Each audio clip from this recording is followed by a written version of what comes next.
Hey guys, इस video में आप सभी का स्वागत है। और इस वीडियो में मैं बहुत ही इम्पोर्टेंट और इंटरेस्टिंग टॉपिक के ऊपर बात करूंगा जिसका नाम है द फिलाडेल्फिया एक्सपेरिमेंट।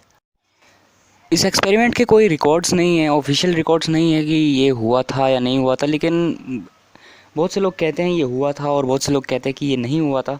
तो उसी बेसिस पर हम इसके बारे में बात करेंगे। तो चलिए हमारी इस वीडियो को शुरू करते हैं। कहा जाता है कि फिलाडेल्फिया एक्सपेरिमेंट 28 अक्टूबर 1943 को यूएस नेवी शिपयार्ड पर हुआ था। इसमें 200 क्रू मेंबर्स सवार थे और इस जहाज़ का नाम था यूएसएस एल्ड्रिज डिस्ट्रॉयर। और इस जहाज़ पर पहले से ही काफ़ी सारे जनरेटर्स लादे गए और कहा जाता है कि इसे रेडार पर से गायब करने की कोशिश की जा रही थी।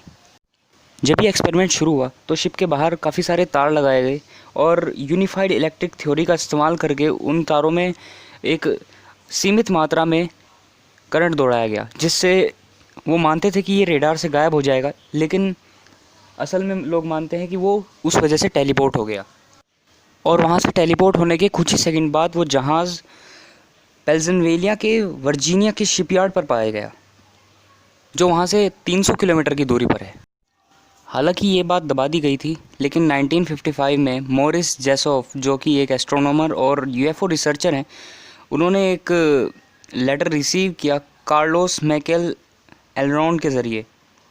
कार्लोस ने उन्हें बताया कि उन्होंने फिलाडेल्फिया एक्सपेरिमेंट अपनी आंखों से देखा है और उन्होंने इस बात का पूरा पक्का दावा किया था। ये भी कहा जाता है कि जो 200 क्रू मेंबर उस जहाज़ पर मौजूद थे उस वक्त, वो टेलीपोर्टेशन के बाद कुछ तो लापता हो गए और बाकी जो वहाँ पर बचे थे उनका शरीर जल चुका था और उनकी बॉडी जो है वो जहाज़ के साथ चिपक गई थी, जैसे कि टेलीपोर्टेशन के ज़रिए साइंटिस्ट मानते हैं कि हो सकता है।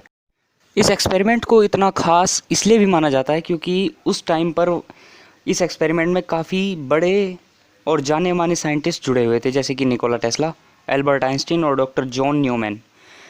एल्बर्ट आइंस्टीन और डॉक्टर जॉन न्यूमैन नहीं चाहते थे कि निकोला टेस्ला इस मिशन में रहे, क्योंकि निकोला टेस्ला इसके खिलाफ थे। उन्हें डर था कि ये एक्सपेरिमेंट इंसानियत के ख़िलाफ़ है और इससे काफ़ी सारी गलत चीज़ें हो सकती हैं। हालांकि इस मिशन से कुछ महीनों पहले रहस्यमय तरीके से उनकी मौत एक होटल में हो गई। निकोला टेस्ला की मौत 7 जनवरी 1943 को हुई थी, वो भी बहुत ही रहस्यमय तरीक़ों से। और अब हम नहीं जानते कि ये मिशन मतलब हुआ था या इसके बाद इसको किसी और तौर पर या छोटे स्तर पर इसे इस्तेमाल किया गया, या फिर इसका थोड़ा यूज़ जो है उन्होंने छोटी चीज़ों पर किया, जो कि आप जानते हैं काफ़ी सारे एक्सपेरिमेंट्स इंसानों से छुपाकर होते हैं, आम जनता से छुपाकर होते हैं।